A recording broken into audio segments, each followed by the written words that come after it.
Hello guys, welcome here. It's Sunday morning. Brian and Jason here. I'm in, as you can tell, a new location. Just got moved out, so get used to it. I'm trying to figure out kind of where I want to do this going forward. So locations may change week to week, but so we're gonna talk Stanley Cup, NBA Finals. Some big names got released in NBA and NFL this week. We've also got some new signings and some tinkle on this, so let's get in.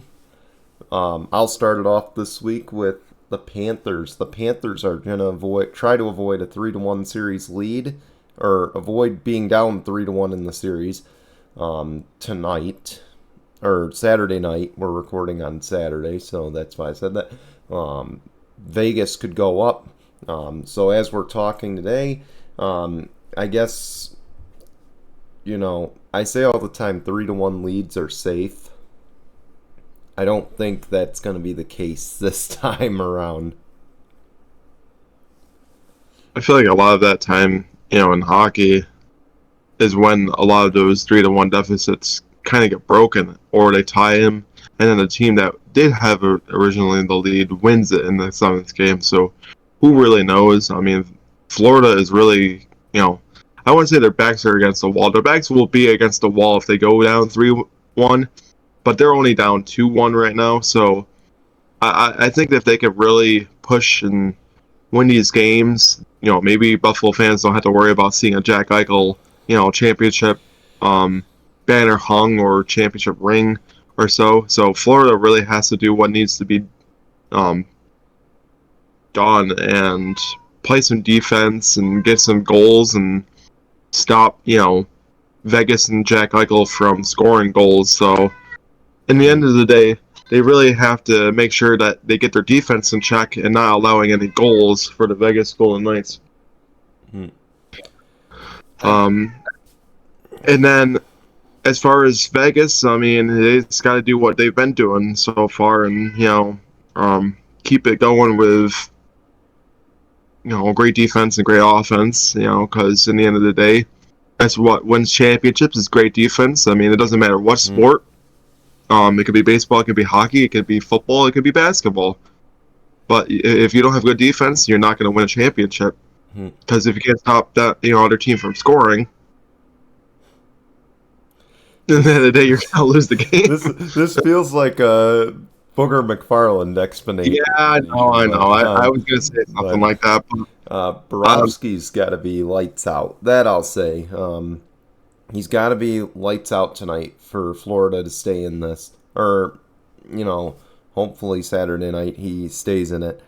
Again, I think if it's 2-2 when you guys wake up, I guess I'm going to say that, hey, we might have ourselves a 7-game series here. But if they lose tonight, or I'm sorry, if Florida wins tonight, ties up the series, that's what I'm going to say. If Vegas wins, or if Vegas had won it while you guys are watching this, I think the series is over, to be honest. I haven't seen a 3-1 lead blown in a little while, so I don't think we're going to see that again. We might see a 6-game series. I think that's very realistic. I don't think,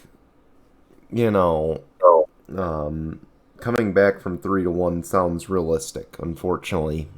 At least not in today's climate. But the Broncos have added a familiar face. They've added Frank Clark to that defense. Yeah, which is kind of odd that he stays in the AFC West. Chiefs fans are going to know exactly who that. Oh, go ahead, sorry. I was saying he wants to face his old team twice. That's what it is. Which is kind of odd. I mean, yeah, he won 2 championships with the Chiefs. Now he wants to go up against his former team, the same team that released him. Honestly, if I'm like that and you release me after, giving them so much, great defense, I think I would want to go up against my former team and stay in the same division as well. But the problem with that is now you go to a team that we don't know exactly what their future holds. We don't know if they're going to, be better this year or be worse. Hopefully they're probably hoping better because now that they don't have John Elway as their GM anymore, Mm. maybe they can make some right decisions. Because I honestly I don't think a guy like Frank Clark would be coming to the Broncos if John Elway was still there. To be honest with you, so that's a good move for their defense. He's somebody that can rush the quarterback. But the problem is that I think they might still need some help because, you lost a lot of talent. You lost Von Miller over the years. You lost Shane Ray, who is now, I think, in Buffalo now. Mm. Um, you've lost one just recently, last year, that was a good, defensive player on the Broncos that went to Miami. So you add a guy like Frank Clark to a defense that's already kind of diminished. You have Patrick Surtain the second on that defense. You have Frank Clark. So maybe we'll see. I think it's a good move, a good start, but I think they might still be in trouble because you can improve that defense as much as you want, but if you're not doing anything with that offense, which was very shaky last year, I don't know if you might just be the same kind of Broncos team you were last year, to be honest with you. Yeah, I hold loose hope because they're still going to be third in the division. It doesn't matter what they do. Um, Mm-hmm. at least that's the way I view it. But again, we'll talk about all that when football season does actually come up. Right. But Frank Clark's a big addition for them. Of course, he's a great pass rusher. Um, kind of what they need in that division, especially when you go up against Herbert and Mahomes 4 times a year. Um, True. so, I was going to say Jimmy Garoppolo is nothing, you know, big to talk about because the man gets, one bump and he might be out for 6 weeks. mhm. He's not built the same like the rest of them. So No, it's a good definitely move not. for them. Um, I don't know about Russ improving, obviously, and again, um, you know, so I'm gonna say for now they're still in trouble, just from the standpoint of we haven't seen anything yet. Um, until I see what Russ does, I'm gonna keep believing that he robbed this team of 250 million or whatever he's getting paid. So, Right. um, and this is a big one for my third one. The PGA and Live have merged with European League. Now it's not necessarily a merger as much as it is them kind of unifying golf, I guess is the best way I can put it. It's sort of a weird thing. I read the article this morning. Um, so it ends a year-long feud with Live and PGA.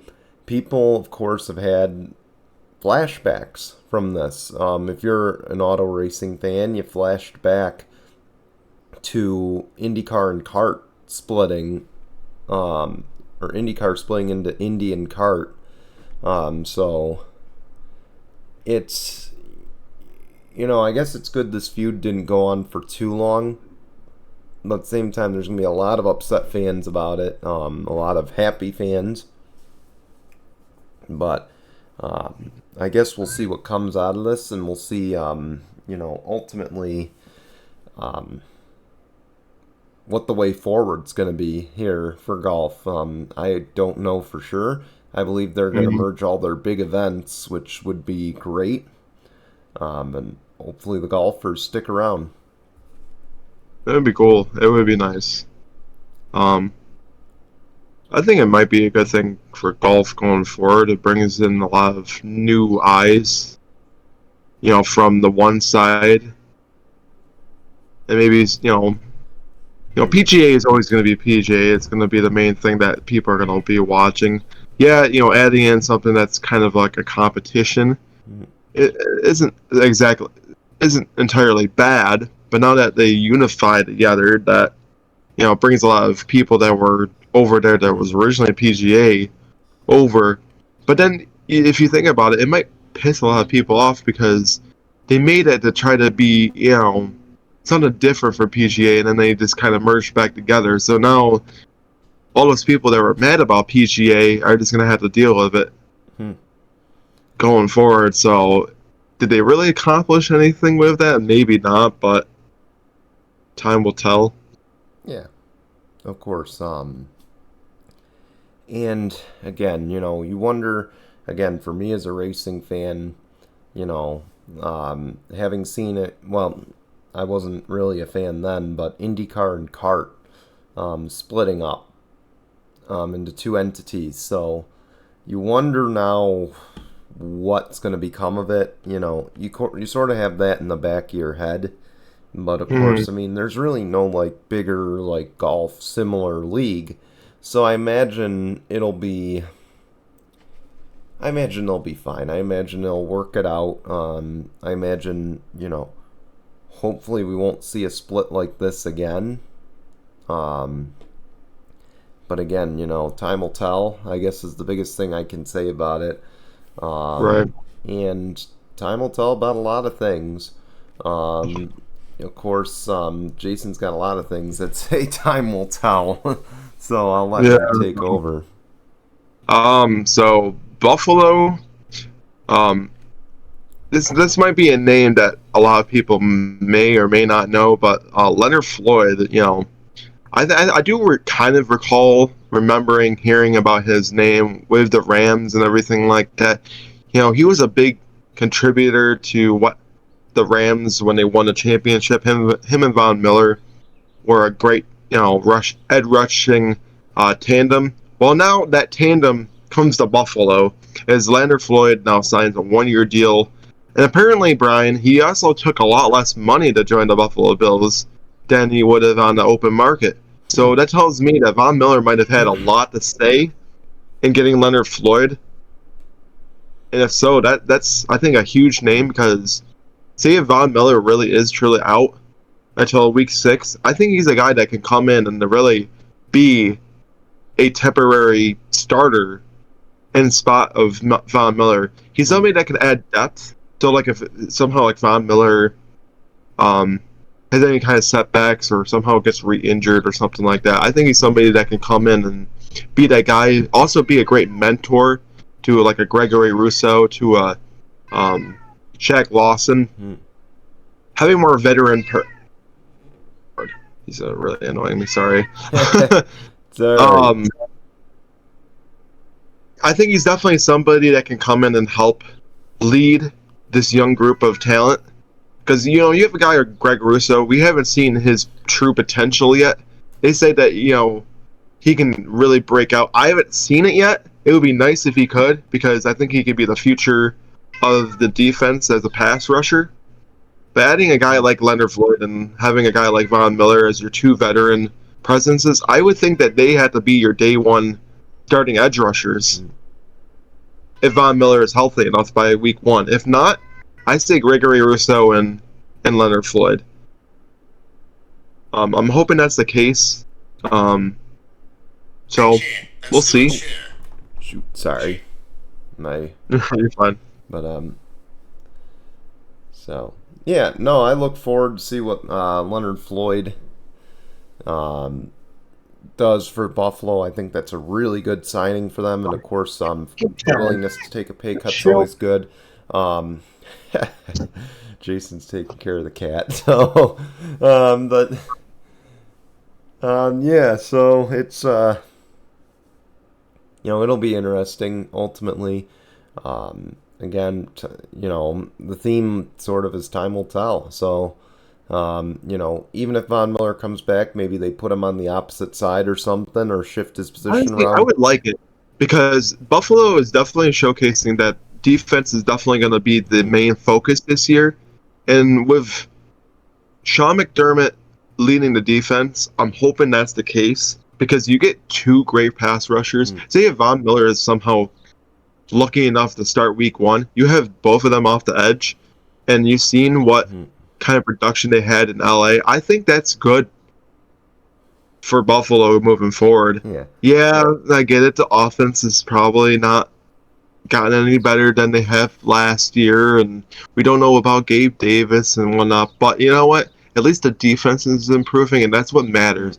Especially when you have guys like Joe Burrow, Justin Herbert, Patrick Mahomes. It's good to have those kind of pass rushers. It's good to have that kind mm, of defense to compete. And we get a lot of guys back healthy this year, so the sky's the limit. It would have to be. I've seen too much harsh break-ins in the playoffs for the Buffalo Bills. I want to see them move forward. Of Now, course, we'll talk about that a little bit more when it gets towards the season, but yeah, I think this has got to be the sky's the limit. And if not, then you would really have to start saying that the window is closed. I hate to say it. and I'll comment on that, of course, when football season comes around. Right. But I'm gonna get to my second takeaway. This one was kind of came as a shocker. There was rumors about Chris Paul possibly not staying, or somebody not staying. Well, Chris Paul unfortunately is not staying, but with the Phoenix Suns as he gets released. Apparently, I'm gonna go into the second bullet point there. Apparently, he had a meeting with the GM to discuss his future with the team, with the possibility of getting waived by the team. So apparently, they decides to not see eye to eye about his future. So they're like, all right, you know what? We're gonna have to just release you. Go on the open market and see what your value is worth. I think he can get picked up by a team, but at the end of the day, he's also getting up there in age. So the window is really closing for Chris Paul to get that championship. He's also seeking. He couldn't do it. He couldn't do it with New Orleans. He couldn't do it with LA. He couldn't do it with Houston, and now he can't do it with the Thunder or the Phoenix Suns. So The Thunder were never close, though. yeah, I don't think he was really close with those teams. The closest he gotten was with the Suns when they played up against the Bucks. See, But the last few years, they have not made the finals. So ever since getting to the finals, they haven't made it back, and they've lost in the conference semifinals. So was it the right move to get rid of Chris Paul? Maybe not. But the problem is that I don't think they're going to be hurt because they still have Kevin Durant and they have Devin Booker. Well, I think Devin Booker would be going back as the point instead of the shooting guard because Chris Paul was playing as the point, and then Devin Booker was playing at the 2. I would assume that you move back Devin to the 1, Durant as a 3, and then you just work away around that. But the problem is that the Suns, other than that, really don't have a whole lot of pieces. You have DeAndre Ayton, but I don't think Ayton's all that good. He's not very consistent of a player. So the Suns' window might be closing. If they can't get anything with Durant and Devin Booker, then I would happen to say that that team has just failed as a franchise. I think they're going to fall apart next year. I really think that's going to happen. Chris Paul, it wouldn't shock me if he goes to the Lakers, to be honest. I think he wants to team with LeBron at this point. And seeing that LeBron and the Lakers got so going on with close. LeBron, because even Kyrie, who is a free agent, I don't know why he's trying to promote him to the Mavericks, because Kyrie's not technically signed with the Mavericks right now. I would assume that he's going to re-sign with the Mavericks just off of the reports, and he's trying to recruit LeBron there. So I would assume that by that, Kyrie's going to re-sign with the Mavericks. I don't know how long. I don't know if it's going to be a max contract or what. We'll talk about that when it gets into the free agency, which is going to be very soon after the NBA Finals. Because free agency... Actually, no. Free agency starts after the NBA draft, which the NBA draft, we already know the draft order and everything like that. That's going to be happening like a couple weeks after the NBA Finals. And then free agency starts like a couple weeks after the NBA draft, more closer to July. Of course, But as far as Chris Paul, it's either he signs with a team or he has to retire at this point. It's sad. I would love to see him win a ring, so I think he's just that great of a talent to deserve one, but he might end up like Carmelo and Steve Nash and be one of the great players to never win a ring. I said John Stockton. I think he's at that level, to be honest. Yeah, just because of the assist alone, yeah. So I think that's the fairer comparison. So. And then I'm going to go to my third and last takeaway. The Nuggets take a 3-1 lead over the Miami Heat. Of course, that game happened. Is recording on Saturday. That game happened Friday night. Watched it. We're game 5. Yeah, we did watch it. Miami, I think they had the potential to make this a competitive series, but from seeing last night, it just looked like they just were struggling to try to contain Jokic. There was a couple of times where they were going after Murray and double teaming him and leaving Jokic wide open. That's a bad idea.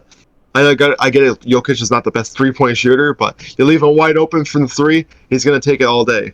So they got. I feel like the Miami Heat as a defense, which they do have a really good defense. I will give Eric Spoelstra a lot of credit. He has built some great defenses over the years. But if you're gonna beat the Denver Nuggets, you gotta switch better. You can't really double team these guys. I get it; they have a lot of great offensive players. You don't just have Jokic and Jamal Murray. You have Michael Porter Jr. You have Aaron Gordon, and you have a great bench too. But the problem is that Miami just gotta out beat them with. They just have to have better defense. They gotta beat the Denver Nuggets with great defense. Yeah, And you can't double team guys and leave guys wide open. That's not how you beat the Denver Nuggets. yeah, and it seemed like they'd get on a run, spearheaded, of course, by Jimmy Butler. And if they do come back in this series, Jimmy Butler 100% deserves the MVP in this because he's, sort of done. People are going to like it or hate it. He's done kind of a Jordan-esque, way of helping this team get back into the series. So Right. 100% he deserves series MVP. The problem is that we haven't seen playoff Jimmy. Because if you looked at the series yeah, of every current series, his point production has gone down. Like in the very first series, he was averaging like almost 40 points a game. And it's been dropping. Like this series, the NBA Finals, I think he's just averaging under 20 points, or just above 20 points a game, which is not like Jimmy Butler at all. And you gotta wonder now, do they rush Tyler Hero back? I don't think so. He said he didn't want to come back if it meant ruining the chemistry, but now I don't believe He might try, but I just don't think it's the best mark, because if he's not 100%, he might hurt the team more than help them out. And apparently he has discomfort in his shooting hand, so that's going to be really difficult. If it's not 100%, it has like very discomfort, it's not going to be good for that team. He's going to miss a lot of shots. They're going to try to get him involved. He's a great player, don't get me wrong. He's a great shooting guard for the Heat, but I just think that would be the wrong move. See, if he's good and he can't risk long-term damage or serious damage, I would say do it. But otherwise, think bigger picture and don't risk bringing him back. The only way that they can make it work is if they give him some kind of brace on his hand that he could possibly use to stabilize it so that it doesn't give him too much discomfort, but I think that would be taking too much of a risk. Leave the decision up to him. He's, obviously the doctors. If the doctors clear him, that's one thing. But then leave the decision up to him. If he doesn't feel like he can do it at full capacity, then don't make him do it. I agree. So, if Miami really can't get anything turned around after this Game 4 loss, I would think that the Nuggets can do it in 5. But if that somehow they can find the answers and turn it around, I think they can make it a 7-game series. Absolutely. But they got to find the right kind of defense. They got to find production on offense just to be able to beat this Nuggets team. Because right now, I hate to say it, and I could get a lot of crap for this, but I think the Nuggets might be the most complete team right now. Yeah. And you can show it. It shows. It really does show, defensively, offensively, that they're the most complete team. And the problem is, nobody had the Nuggets even anywhere close to one being in the NBA Finals and also winning it. So right now, they're in a Cinderella underdog story right now. And honestly, I love teams that are the underdogs, not the super heavy favorites.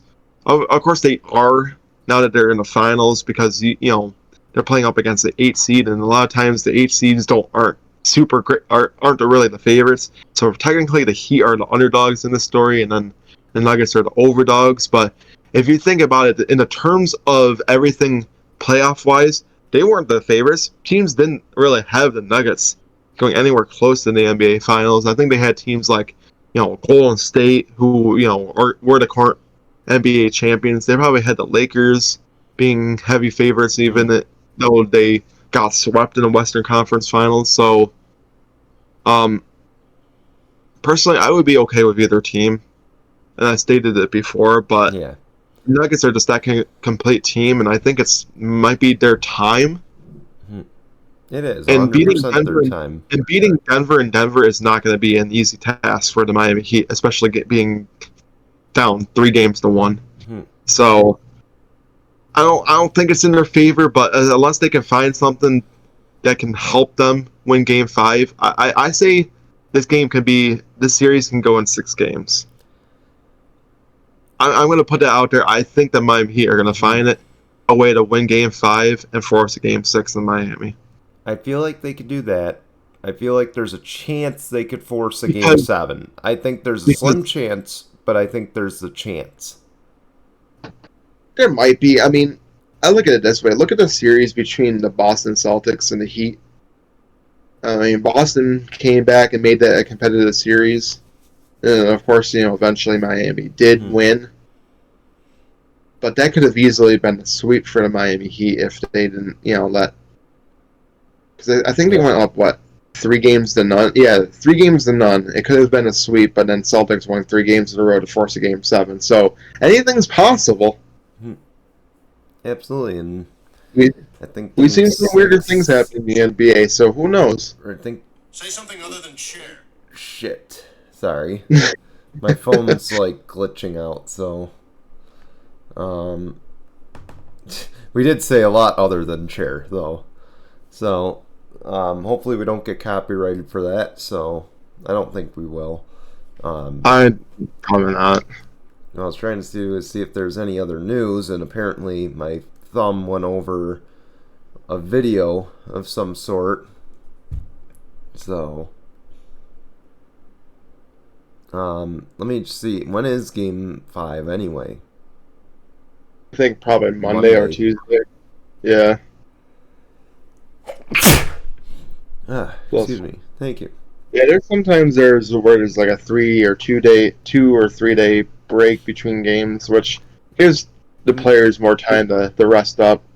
I mean, I get it. Miami can maybe that could be enough time to convince Tyler Hero to come back, but I don't think it shouldn't be up to the team. It should be up to the player. And this is what I don't get about the NBA Finals. They're playing a less physical sport. I mean, we saw Jack Eichel get obliterated the other night in a game.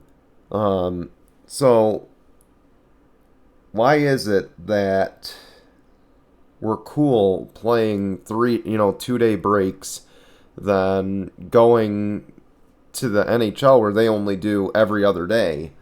It's ridiculous. Come on. We should be playing every other day. This series could have been, I don't want to say over, but it could have been, further along. Right. Last week. I know. So I don't understand it either. I think they're just trying to every way that they can to extend the NBA season.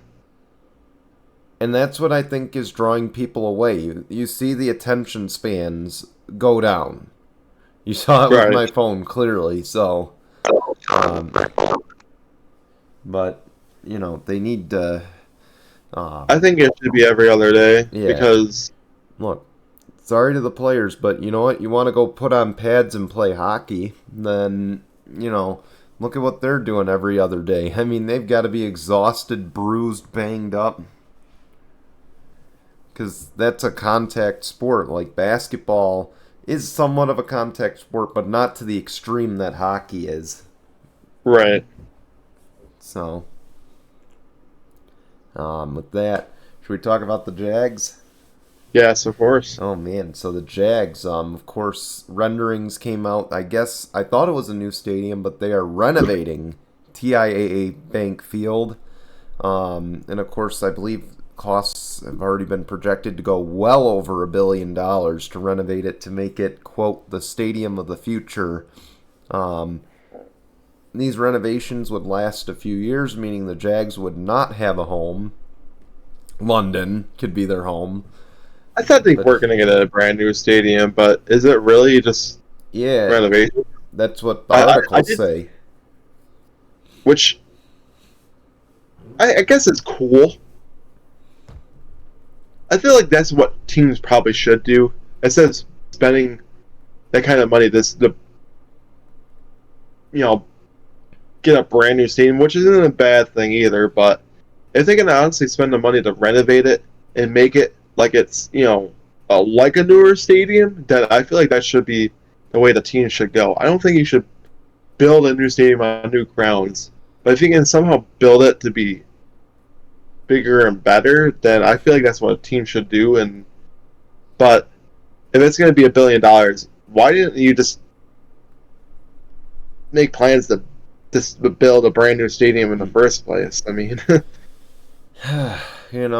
exactly. But you're going to love this. So, because their stadium's going to get renovated, potentially, the team has been in talks with NASCAR and with Daytona International Speedway about using the Speedway to host football games, which, oh man, first off, the seating's going to be horrible.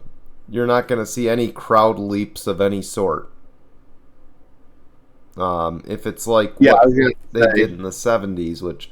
So, I want to know if they would possibly have seats around a track, or just where like the fans would be for seeing the racing. Unless they're rolling bleachers. They could. I mean, I don't know. I don't know. I feel like it's going to be very uncomfortable for fans to have to, Jags fans that have to be put through that for like a few years, or until their renovations are done. I don't like the idea. I think there's other places that you can possibly go to, even like college. Why didn't they think about college, like using a college football stadium to possibly hold games? See, I think it'd be a great novelty. That's what I'd say the word is for this, novelty. In terms of a future full-time stadium for a couple, even if it's just for 2 years, I don't think it's a good idea. I know Bristol Motor Speedway hosted a University of Tennessee game, I believe, a few years ago. But again, as a novelty, if they wanted to play a preseason game there instead of at Jags Stadium, absolutely, I'd be down for it. But this would be just logistical nightmare if it had to host football 7 games a year, because 2 of them will go to London like they did this year. Right. Which, by the way, is London going to pay for their renovations? Because the UK should absolutely be paying for the renovations of that stadium, considering they take our football games, and Jags games especially. True. I'm pretty sure Buffalo is playing in one of those games against the Jags in London this year, and unfortunately are hosting. Yeah, so here we go. So here's the pictures, by the way, from the last time. And Jason's seen it already. This is the last time football was played at Daytona International Speedway. And this was Bethune-Cookman's it was their home stadium, I guess, for college football in the 70s, so it'd be interesting, but I don't think we're going to see that, obviously, but the front stretch would be a great place for it. Right. Just don't dive onto the track. Yeah, please. There won't be any racing going on. Could be very dangerous. Well, there won't be any racing going on. I know. I don't know. If they make it, like, depending on how big the grass is. I mean, I guess they could try to make the field where it's not anywhere kind of close towards the racetrack itself. I don't know. I don't like the idea. I mean, even when the Vikings stadium, the snow fell in, they didn't like try to go into any kind of like racetrack or anything. They went to Minnesota University.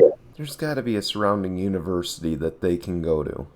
Have to be like think logical cons. Like, come on now, Tony and Chad are. I think Chad, yeah, are the two owners. Think logical. Don't do a racetrack. Worst case, why don't they just I don't know. Like use something. I don't know. Like there would have to be surrounding areas. I mean shit. You know a lot more about stuff in Jacksonville, Florida than I would know, so Yeah. And same for me, of course. What we do know, though, this is public knowledge, Dalvin Cook was released this week by the Vikings.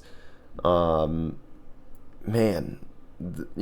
I know it's been rumored, but this was shocking to me because, again, I apparently didn't read the rumors. So, I guess the big question is now, where will Dalvin Cook go? I think it might be a battle between the Bills and the Dolphins, but the Bills just have no money for anybody unless Dalvin Cook is willing to sign a very minimum deal, which If he got I released, think I don't wherever think he that's goes, it's going to be a 1-year deal. Honestly, unless he's looking for an extension or anything like that, I just think that he's going to try to go anywhere that he sees fit for like a year and then possibly get an extension afterwards. So if he's willing to go to a team for like a very small, handful of change, then maybe. I don't think Buffalo needs another running back, to be honest with you. I don't. I hate that they keep on putting him to Buffalo. Like, it'd be cool to have Dalvin and James Cook. Don't get me wrong, but I just don't think the Bills really need a guy like that because they don't really utilize their running backs like Minnesota does. And Dalvin Cook is a guy that can get like 20 carries a game and lead your offense. Exactly. So I don't see that him kind of getting that production there. Same thing with Miami. Miami didn't really utilize their running backs all that well either. They were more like a pass-heavy type of team. Don't get me wrong; they will utilize their running backs and can use that running back to just feed it down your throat. So I feel like I got like somebody like him going to Miami might make more sense than Buffalo because Miami kind of needs that starting running back. In a sense, like they haven't really had a true starting running back in a really, really long time. So, yeah, and I don't know. I don't know. Like I heard the Dolphins floated. I think the Dolphins probably makes the most sense. And seeing how they always seem to work these things out, it would be possible. It'll be interesting to see what happens to the Jags or to the Vikings though, because now, of course, we know the emergence of Detroit at the end of the season. Right. Could this now push them over the edge? Will be the biggest question. Could that be the move that does it? It could, because who does the Vikings have they're starting now? Alex Madison. I mean, I don't think he's all that great of a starter. I think he's good if it was a committee. I think he'd really thrive in that. But I don't think they have that kind of running back committee. To be honest with you, he's going to be somebody that's going to have to carry the ball a lot more than he used to. So I don't think the Vikings' rushing attack is going to be all that great this year. They're going to have to heavily rely on their passing game, and I think that if they can't get that going, See, and Kirk Cousins is just so mid to begin with. He's not a top 15. He's not a top 10 quarterback. He's probably top 15 at best. He's good enough to keep his job. He's not good enough to get paid what these top quarterbacks are getting paid. True. So, it'll be fun. Of course, we'll have our season preview right before the season begins. We'll have more details on that when it becomes available, so stay tuned to our social media.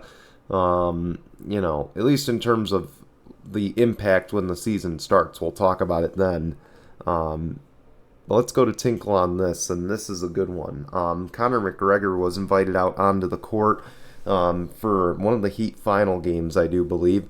Conor McGregor was boxing against the Heat mascot and KO'd him in a few punches, which, of course, the fans did not appreciate, and he kept punching him, too. I think he landed a couple more when the mascot was on the ground, so McGregor gets booed out of the arena.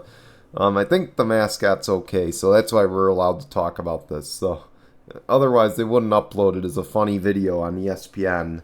So Pretty sure he was, holding his punches. come on. Like, let's be honest, he can't go out there and actually legit hit the mascot. You'd be surprised what Conor McGregor can and will do.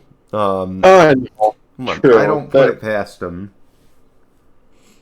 So, for that, I mean, tinkle on this to Conor McGregor. Fight someone in your own class. Exactly. So, oh man. But with that, what's coming up on No Final Bell?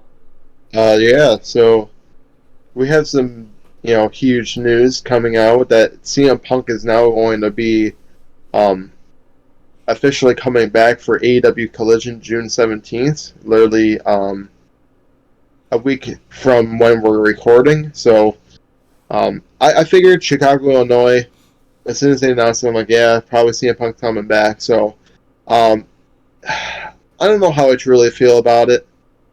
I think it's a good move for AEW going forward, but apparently you can get away with doing whatever you want to and coming back in the company. It took him a little bit longer because he was hurt, but good for him. Fortunately, sad passing of Iron Sheik. He was, a great 80s and 90s wrestler for WWF back in the day, so it sucks to have to see him pass away. F you, Hulk Hogan, as he famously says. So, rest in peace to him. So, with that, what is coming up on Out of Turn 4? So we got the off week for NASCAR coming up. So we'll be talking IndyCar at Road America. Well, this week they're racing. Next week, NASCAR is not racing, as they'll be switching TV stations because, of course, midway through the year they switch from Fox to NBC. So they give them that little break before that. So we'll talk NASCAR at Sonoma. We'll talk, of course, because there's probably not going to be much news, and of course we only have one prediction to make because it'll be IndyCar at Road America. We'll discuss, maybe do our silly season special because not much silly season news has come out yet. So I'll reveal where I think drivers are going for 2024 and beyond, or 2024. I'll predict who I think is going to move up in the next year. So we'll do that, of course, on Out of Turn 4 this week at 5 p.m. Eastern on Tuesday. Jason and Marty will be on, they'll be on Wednesday, hopefully at 5. So, yeah, tune in for that. We'll be back here next week. We might have an NBA or we should have an NBA champion. And more than likely, we will have an NHL Stanley Cup champion. So tune in. We'll have that coming your way, hopefully next week. But until then, guys, goodbye, everyone.